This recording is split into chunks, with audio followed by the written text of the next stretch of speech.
In this video, I want to show you how you can implement a help tooltip in your Power BI visuals. And it could look like this with some text in it. So when your end user hovers over it, they see some text. Or it could be even a whole report page where you put in some additional information. So how can you do that? Let's go into Power BI. Here we are in Power BI. This is one of my tables. I click on it.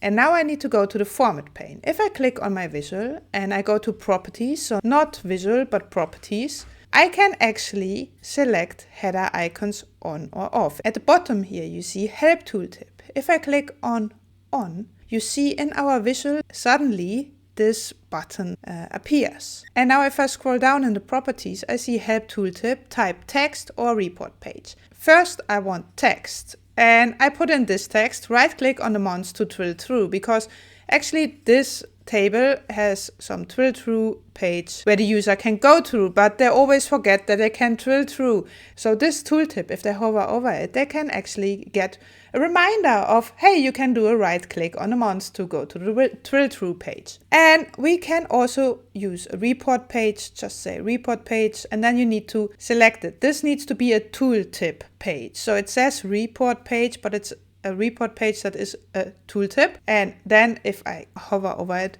I see the report page linked to it. If we go there, you see the format page information. It's a tooltip page.